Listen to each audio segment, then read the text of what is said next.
प्रिय दर्शकों, आप सभी का स्मार्ट ज्योतिष सेवा में स्वागत है। आज हम उन सभी को जो भक्ति मार्ग से जुड़े हुए हैं उनको माला जप के बारे में बताएंगे। अपनी सामर्थ्य के अनुसार जो हमें जहां तक हमें ज्ञान है उस ज्ञान को हम आप सब तक पहुंचा रहे हैं। अवश्य जानिए माला जप के इन नियमों को। माला जप एक नियम बना करके करना चाहिए। जैसे 11 माला अगर प्रतिदिन कर रहे हो तो 11 माला आपको अवश्य ही करना है, प्रातः और सायं दोनों समय करना है।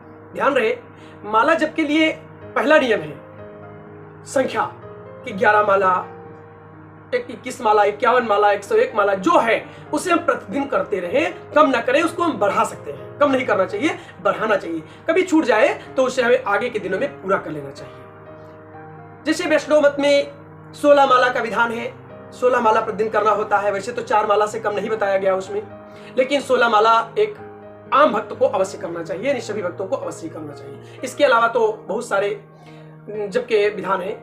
ऐसे ही भक्तों को 11 माला से कम तो नहीं करना चाहिए। जो गुरु के द्वारा दिया गया नाम मंत्र हो, सबसे बढ़कर के तो वही होता है। अथवा अगर आपने गुरु के द्वारा नहीं प्राप्त किया है तो आप जो भी मंत्र जप कर रहे हैं, जो भी इष्ट नाम जप कर रहे हैं, 11 माला से कम तो ना करें, अवश्य करना चाहिए। अब अगर समय नहीं है, आप सर्विस करते हैं, प्रातः जल्दी जाना होता है, समय नहीं, तो एक नियम बना ले आजीवन कि जब तक मेरे पास समय है, जो भी है, हम 1 माला से कम तो कभी नहीं करेंगे। 1 माला तो अवश्य करेंगे।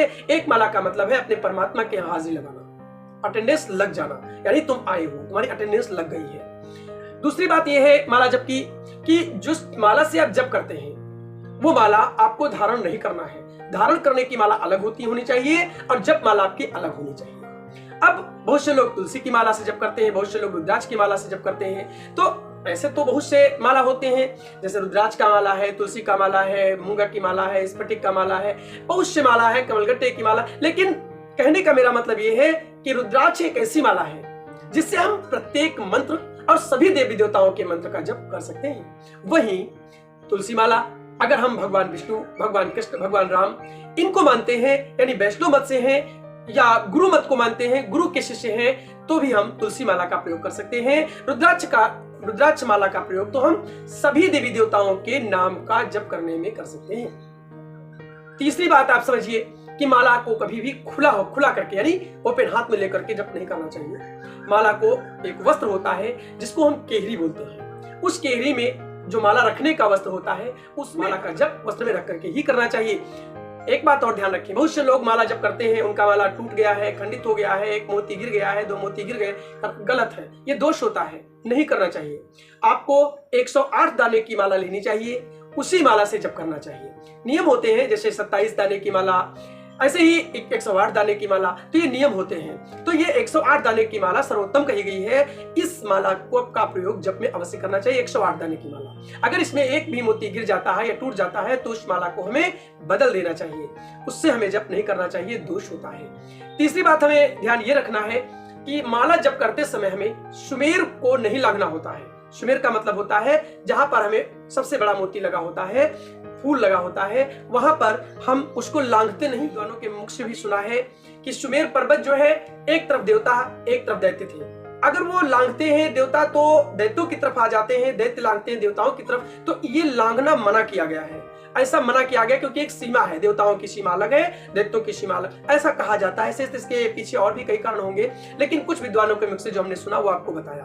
तो ये बात आ गई, सुमेर पर्वत को हमें नहीं लांघना होता है, बल्कि माला को पलट देना चाहिए। इसका जमीन पर बैठ करके या इधर उधर टहलते हुए नहीं करना चाहिए। माला जब हमेशा किसी अच्छे आसन पर, जैसे ऊन का आसन, जैसे किसी चटाई वगैरह आसन, साफ स्वच्छ होना चाहिए, पवित्र होना चाहिए, उस पर बैठ करके ही करना चाहिए। माला हमेशा उत्तर या पूर्व मुख की दिशा में ही बैठकर करना चाहिए, इसका भी ध्यान रखना चाहिए। जहां तक हो सके हमें अन्य दिशाओं का चयन नहीं करना चाहिए। या तो आप पूर्व मुख बैठ करके माला जप करिए, या तो उत्तर मुख बैठ करके माला जप करें। मंत्र का आप माला पर जप कर रहे हैं, उस मंत्र को किसी को बताना नहीं चाहिए, उसे गुप्त रखना चाहिए, तभी वो सिद्ध होता है और शीघ्र सिद्ध होता है, और उस देवता की कृपा भी आपको पूर्ण कृपा प्राप्त होती है। इसलिए जप करने का जो मंत्र है उसे किसी को नहीं बताना चाहिए। गुरु के द्वारा दिया गया मंत्र भूल करके भी माला जप करते समय अपने मन को एकाग्र करने की कोशिश करनी चाहिए, क्योंकि माला जप का पहला उद्देश्य मन की एकाग्रता। उसके बाद एक बात ये ध्यान रखें कि माला जप करते समय हमें अपने इष्ट का चिंतन भी करना चाहिए। इष्ट का चिंतन, यानी जिसका हम माला जप कर रहे हैं उस देवता का चिंतन, उस परमात्मा, उस इष्ट का यानी उस देवी देवता जो भी हो उनका चिंतन हमेशा अपने आज्ञा चक्र पर करते रहना चाहिए। इससे भी हमें शीघ्र परमात्मा की कृपा प्राप्त होती है और भक्ति हमारी जो है, माला जप मन की एकाग्रता को बढ़ा करके परमात्मा के प्रति हमारी लगन को बढ़ाता है। याद रखिए, सुख और शांति की प्राप्ति, परमात्मा की प्राप्ति माला से नहीं होती, हमारे प्रेम से होती है, हमारे भक्ति भाव से होती है, हमारे वैराग्य से होती है। इसका बहुत ध्यान रखें माला जप करते समय कि माला जप का मेन उद्देश्य है हमें परमात्मा से सीधे जुड़ना।